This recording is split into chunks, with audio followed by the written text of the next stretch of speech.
Welcome everyone. This is Doug Live. Starting off, it's December 11th, the big day, and I thought I better start with a big Slurpee. So we stopped here to get the big Slurpee. This is the day of the reveal. We're gonna have to wait until the end.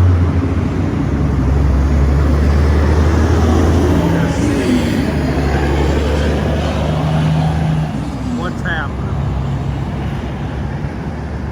We'll be right back in a few minutes. Okay, Doug Live, we're back, and we're up by Pasco County. I just had to go do some things, and I gotta make one more quick stop. Something's coming up here again, and we'll go from there as soon as I get one more thing. Okay, this is round 2 of Slurpees. I'm back at the big Slurpee. We had to get a second one in honor of Paul. So we're here for our second Slurpee of the day. And then we're heading off to see the wizard. Welcome back to Doug Live Northport. This is the day. This is December 11th. This is the big day. I'm going to explain a few things, what's going to happen. And I'm going to tell you a little bit about where I started. It all started in a little town in northern Illinois. And I lived down the street from my best friend, Paul Heidi. We were both born in the same year. And when we were little kids, we used to go and make a fort inside his parents' bar, down inside of his cabinet. We'd make a fort with matchboxes, and we used to go and cause trouble in the neighborhood. But we grew up together, many years together. It was always Doug and Paul, 24 hours a day. And even when we were little, his dad took us up for a ride, and they had an airplane. He owned part of a John Deere dealership, and they had an airplane. And he took us over the Sandwich Fair to show us from the sky how cool it looked.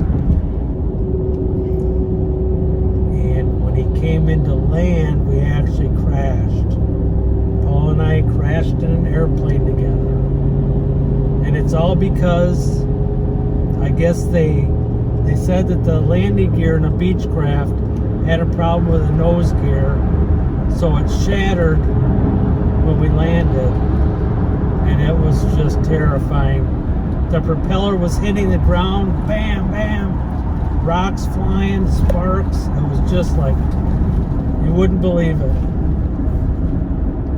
But you're supposed to step on the wing to get out, and Paul was so afraid. We opened that door and he dove, missed the whole wing, landed in the field, and we ran out of there so fast. We thought, and he's yelling, get out, it's gonna blow up, it's gonna blow. I mean, now to think back, it's funny, but it wasn't funny at the time.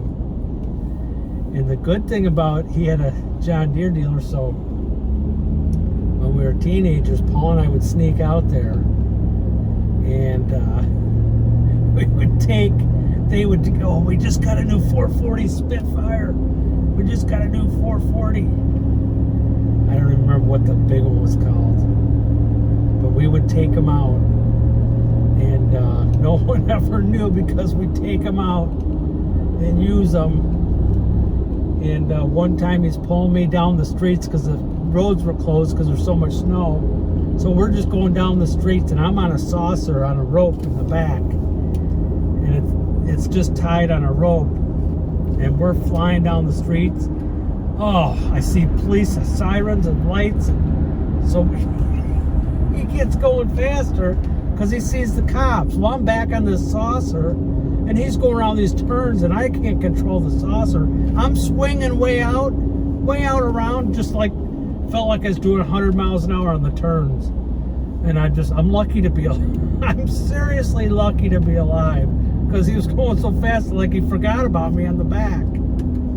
And then we get to his grandparents' house. He pulls in the backyard, and we run inside, and then he goes, "What are we gonna do now?" And all of a sudden, the police pull up front.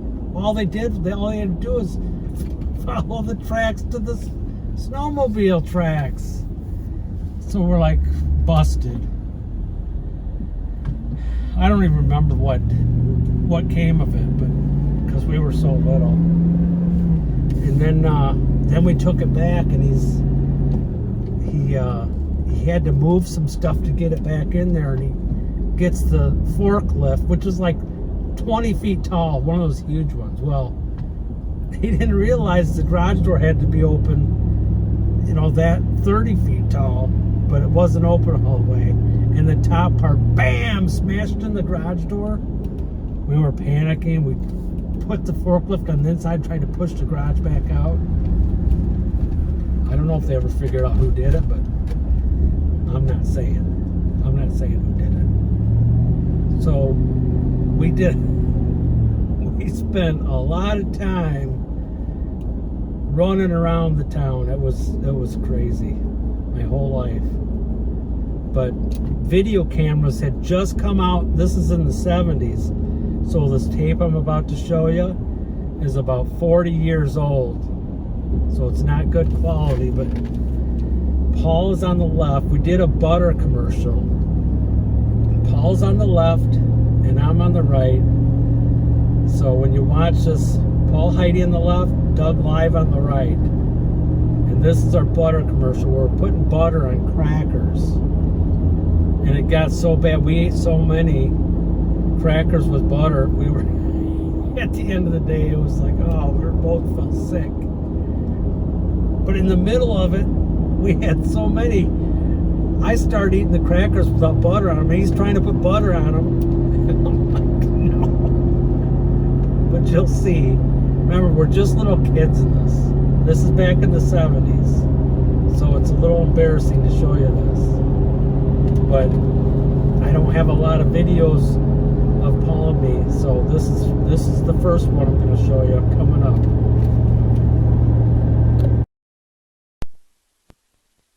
Test between two fine butters, Fleischmann margarine or butter. Take one.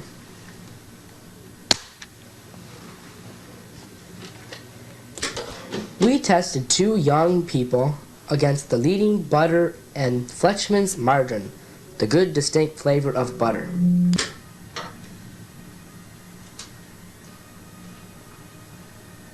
I think this is butter. Take two. I think this is butter. Don't you? What, this? Mm-hmm.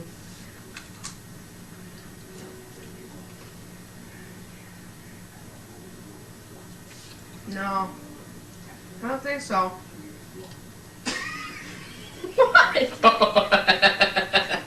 Take four. Oh, come on, boy. Here's your cracker. Oh. What do you think it is?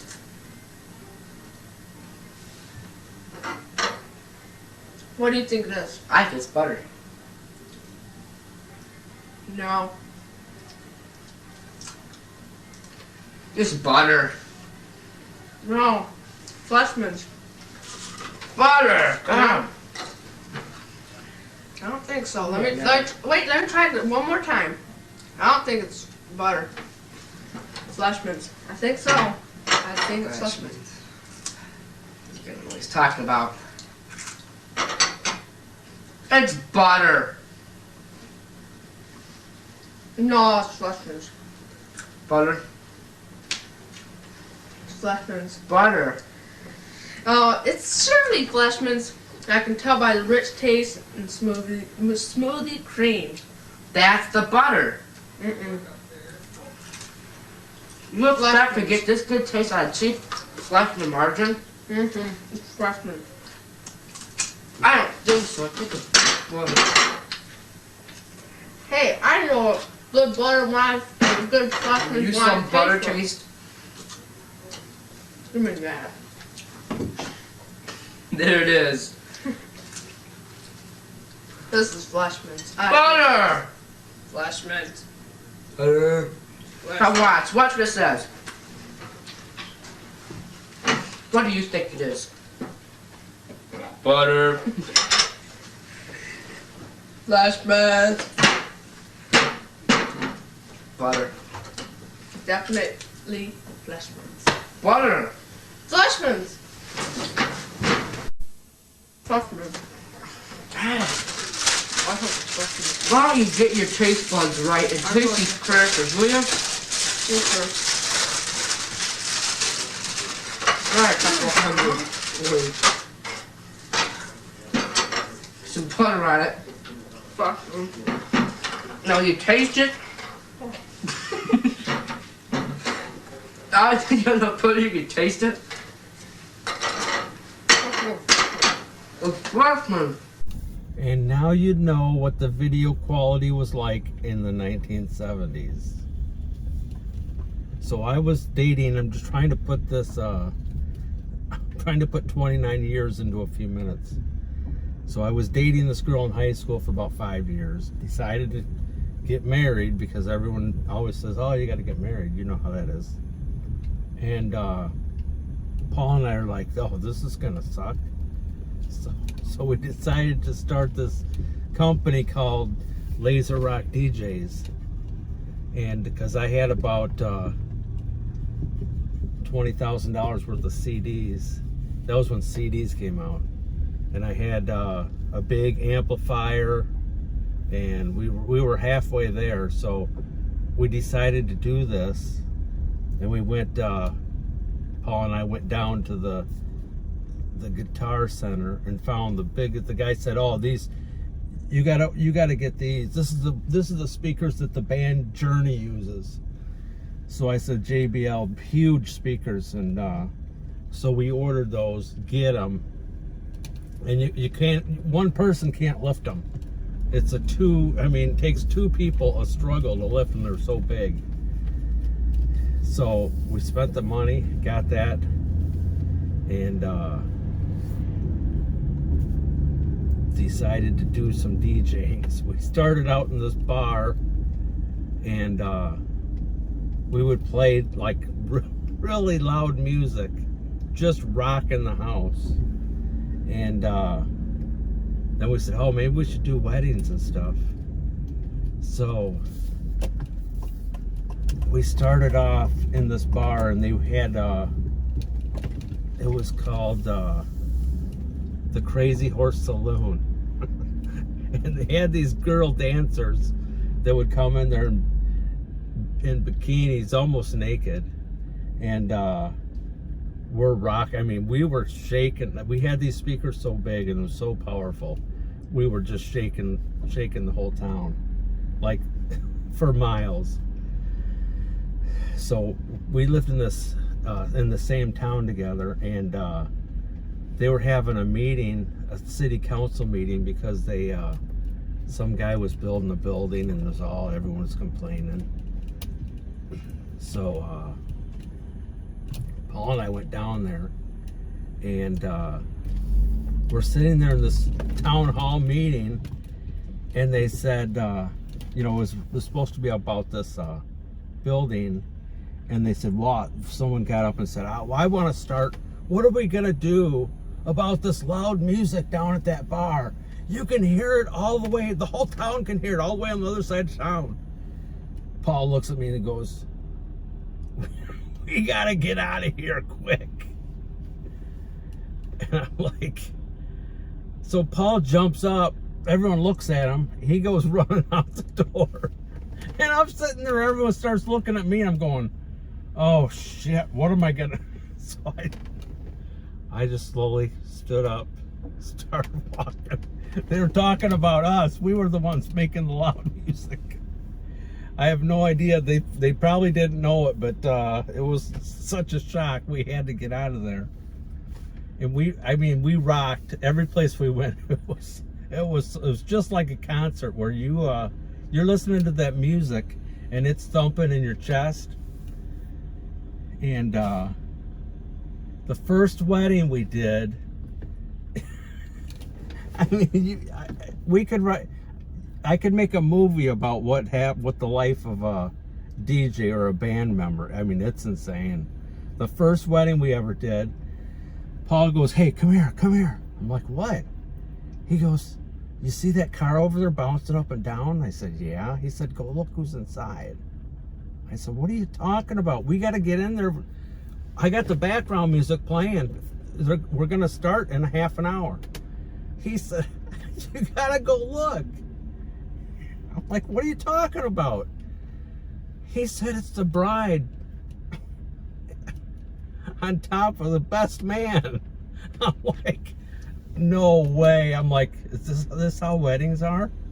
She's out there, the bride's out there with the best man in this car. I was just like, wow. And then we had to go in there and do this wedding knowing what was going on. Holy cow. It was crazy.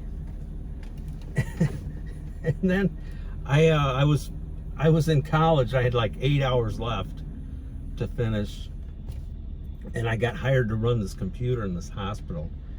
And it was the computer. This is in the old days. The computers were the size of a living room. I mean, it was huge, and it was a whole big room with a big, huge computer.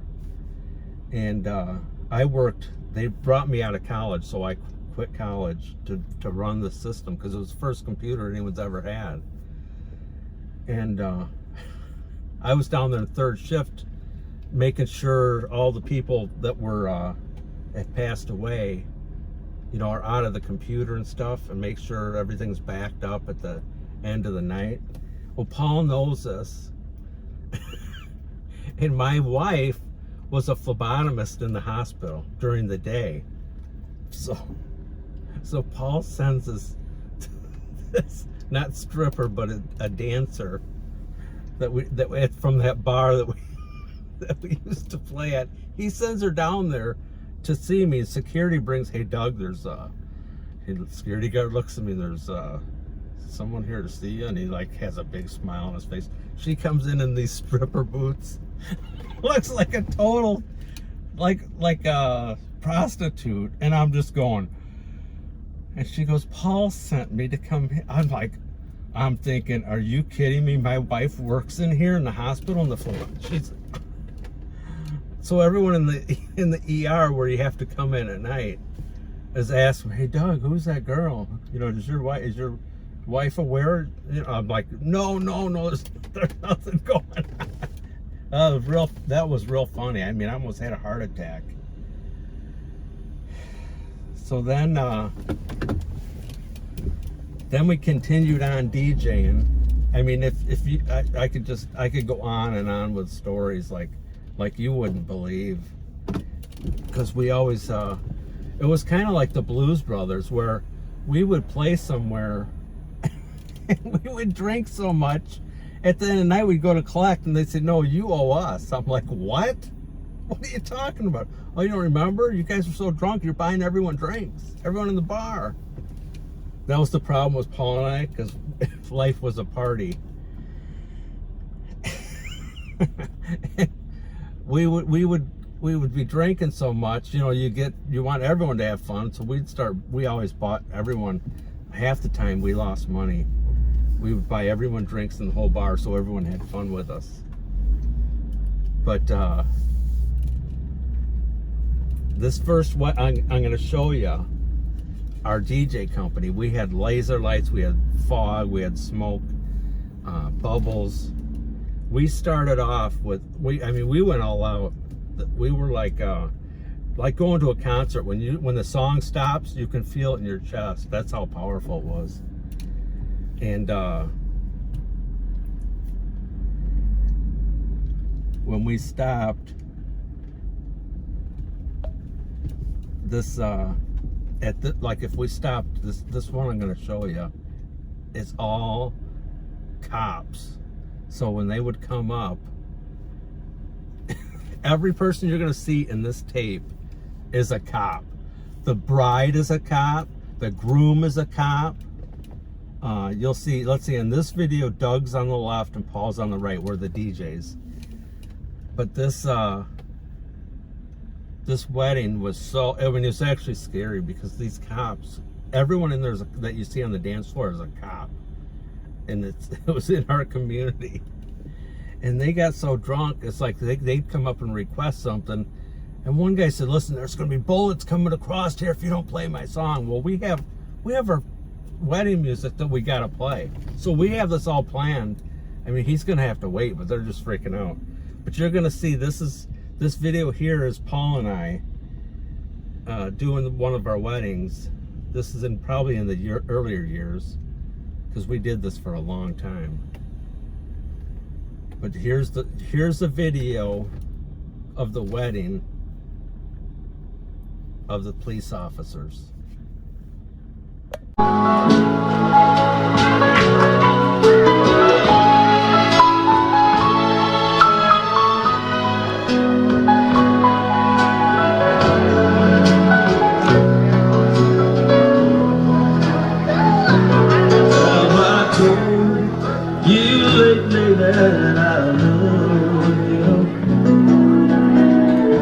I told you there's no one but you.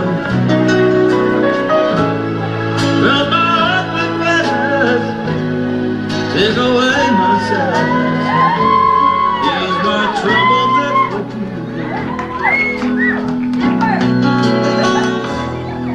All the morning sun and all its glory. Riches and hope and comfort.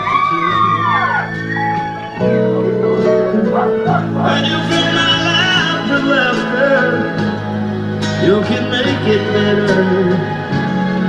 Ease my troubles, that's what you do.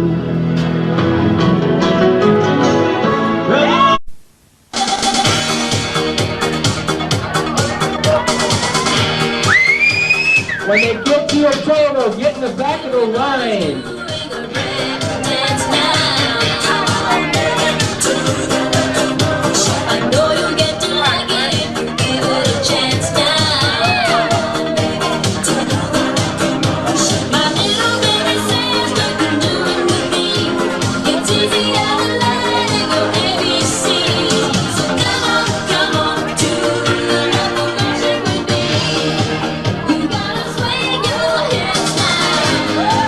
Come on.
story of my life. I'm in the middle. This is December 11th, a big day. Middle of making my video, trying to get all this done. And what do I gotta do? I gotta get water.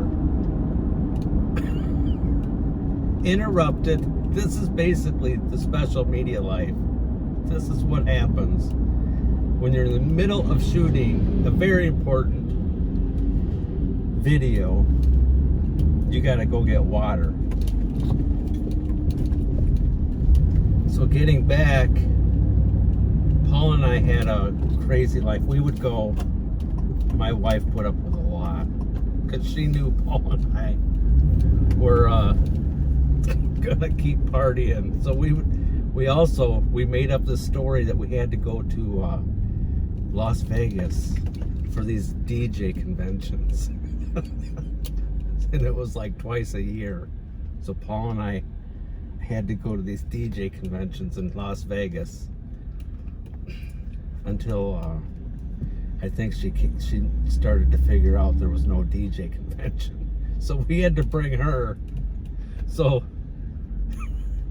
we were out there and we decided, hey, let's go see Mike Tyson fight. And we got these tickets last minute. It was a last minute decision. And it was right before the fight. Tony Danza's running around through the casino where, you know, like with media and everyone's chasing him. Like he's running literally. And so we get these tickets from a scalper. It was $500 a seat for the, so it was $1,500 for the three of us. And we go to the fight. I mean, everyone's there. Donald Trump's there. This was many years ago. And Jesse Jackson. We were sitting right behind the Philadelphia 76ers basketball team.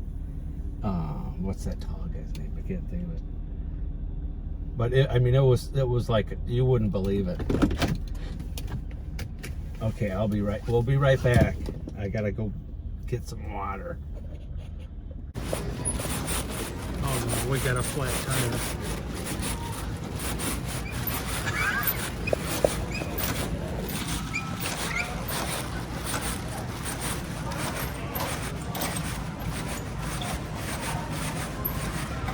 We're gonna have an accident.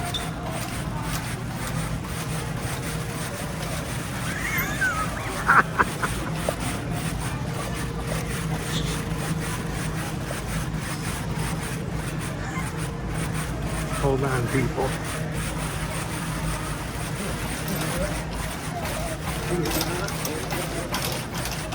Blowout aisle 9.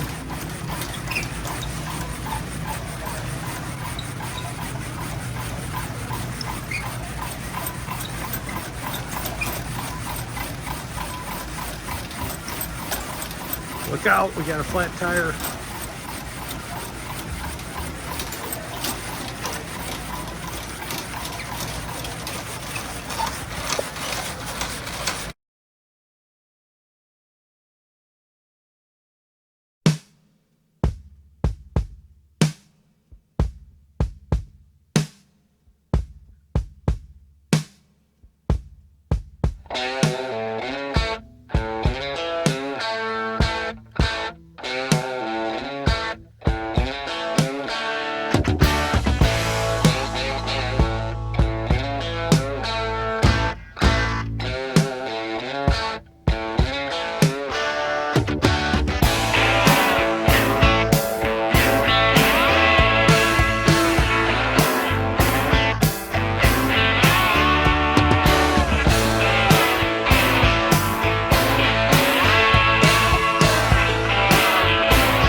Well, we're alive. The Walmart police told me there was too much water to put in an electric cart.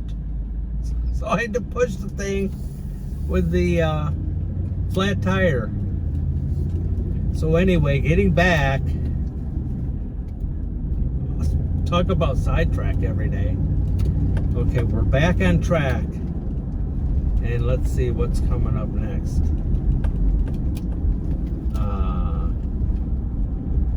Oh, the video.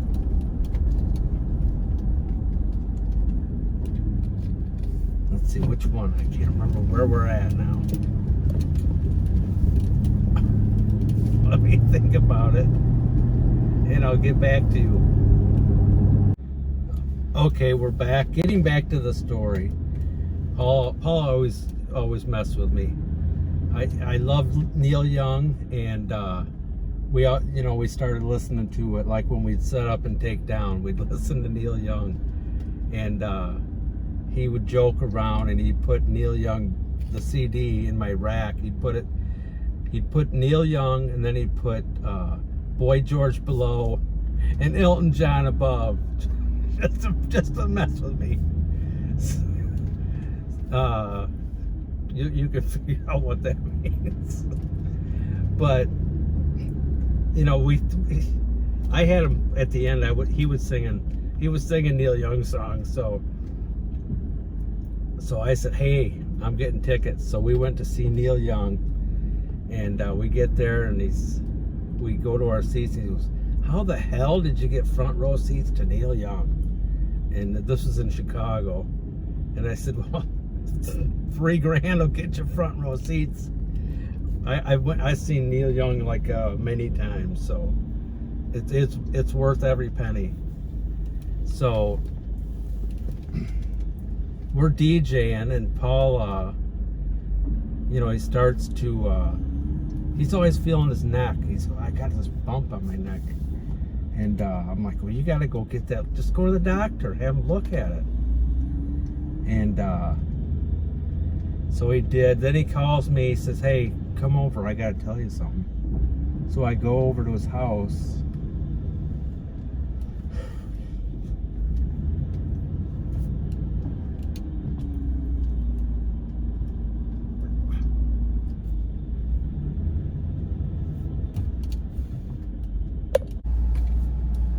And he says, I just got to tell you I got cancer. So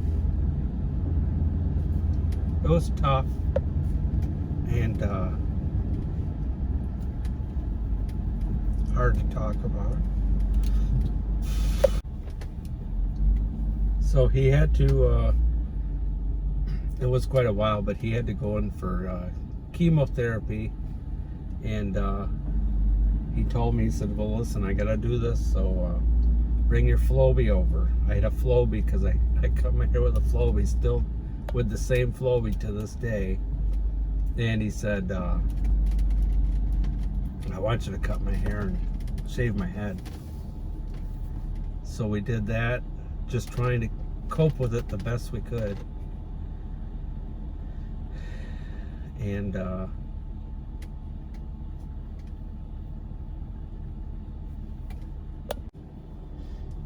so we're in the hospital, and he says, make me one more promise that you don't let anyone forget about me.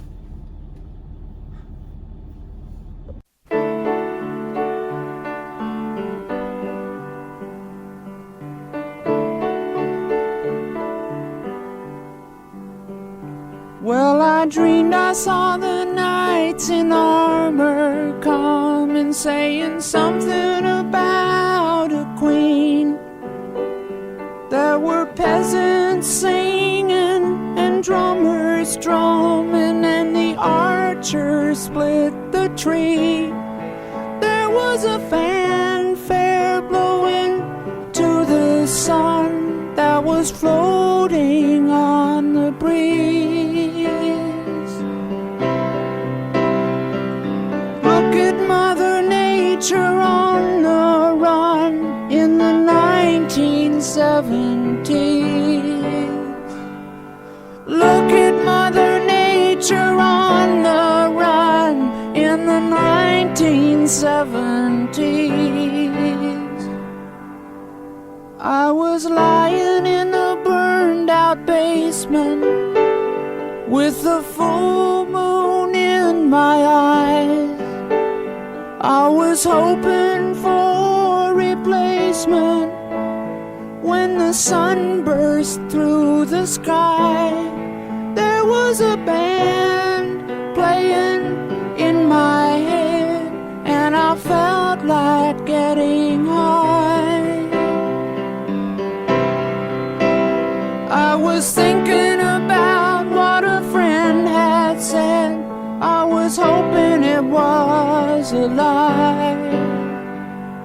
Thinking about what a friend had said. I was hoping it was a lie.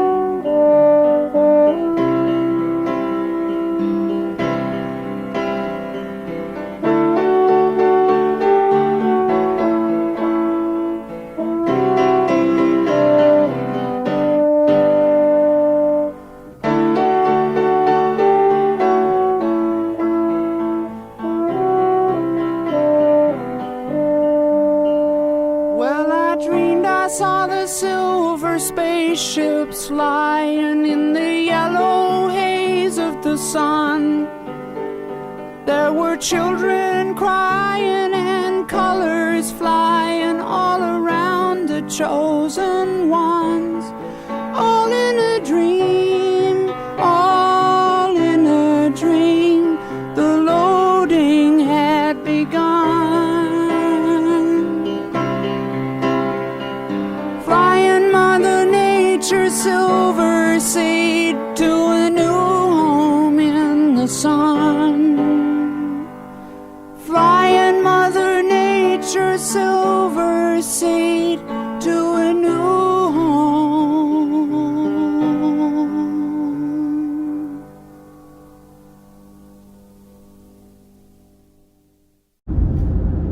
Okay, now I'm hoping by now you figured out why I chose December 11th. And a lot of people in the chats were correct about Doug Live was a gigolo. And this is your Christmas present. We're going to start with I'm going to have 3 videos. And the first one is me as a gigolo. So get ready for this one right here.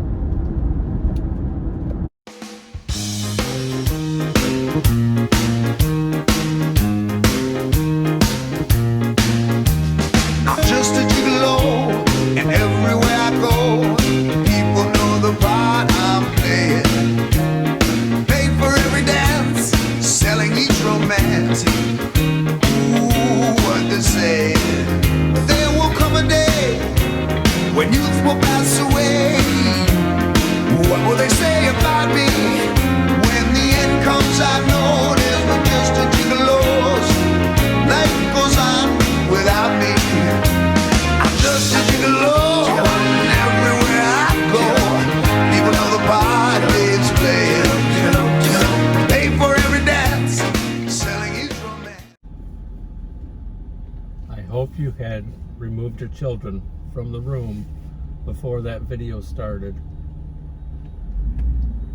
So this next one, just a quick, I'm gonna start from explaining how I got to Florida real quick. I had a dealership in Illinois, and I had a friend that was working there, and he knew this girl, and she had stopped by, and she was leaning over this car. She knew of me and I knew of her, and I walked up, and she's always laughing, and I walked up and said,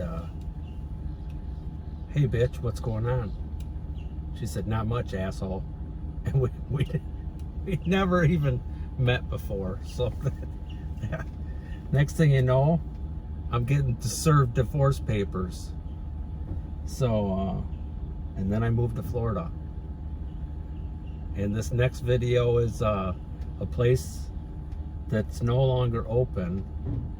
I worked down in Naples, and this is the second part of your Christmas present.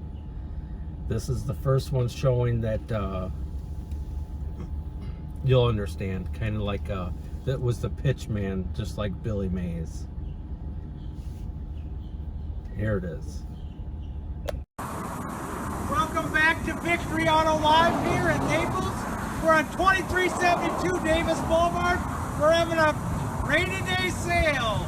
It's coming down like cats and dogs.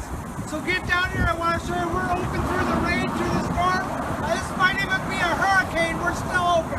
Get down here. Look at this. 2012. It's like brand new. It's only got under 28,000 miles. The price was $18,995 through this storm. If you come down here in this storm, I tell you what, I'm going to take so much off the price. We're going to do $16,995. So get down here. The rain's going to let up. Get down here for this rainy day sale, and we're going to get to the deal of the decade.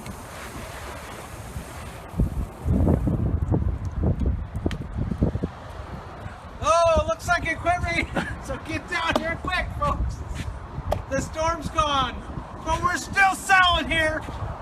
Rainy day sale, sunny day sale. We're gonna do it all. Get down here now. This is Doug live streaming from my house. I hope you enjoyed the first video. Doug is no longer incognito. You have seen him. I'm streaming live here from my house.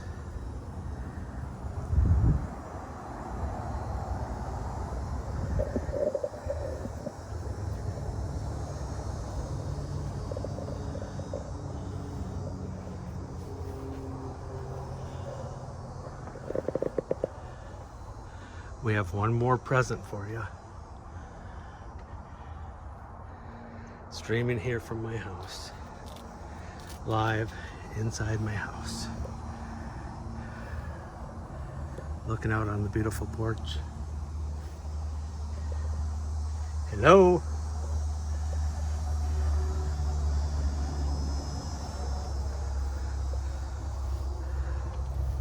Hello. Hello?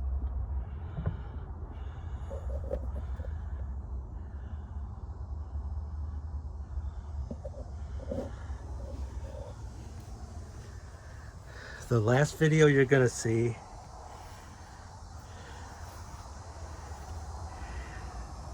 is the last final Christmas present from you, or for you. Streaming here live.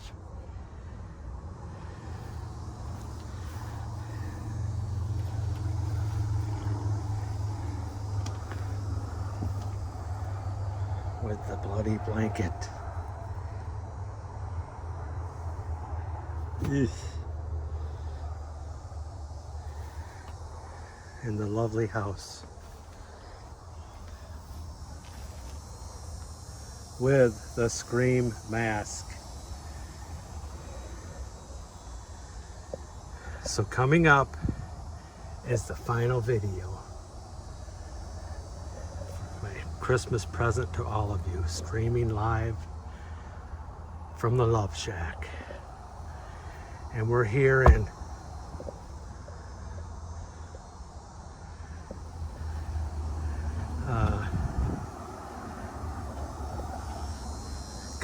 coming up is the video.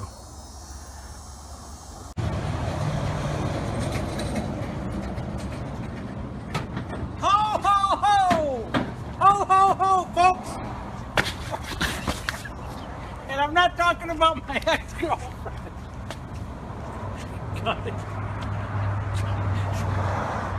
We're here live at Victory Auto. A Ford Platinum here. Holy cow, look at this. $21,995.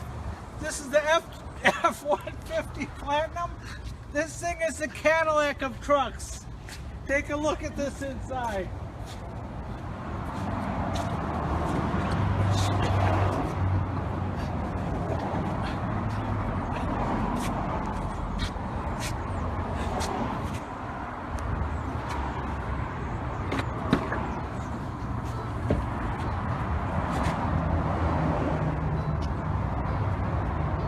Got the backup camera, GPS, Sony stereo, Microsoft Sync. It's got your plugins here, heated seats, cooled seats, every option. Factory sunroof. Did I say heated seats and cooled seats? Perfect for Florida. Get down here to Victory Auto, 2372 Davis Boulevard.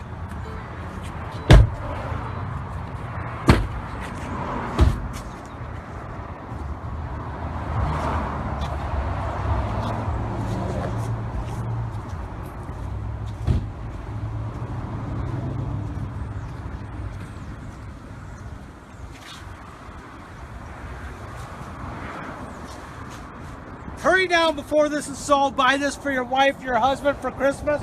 Put a bow on the front. Take this home today. We'll see you in a little while. Tell them Magnum PI sent you.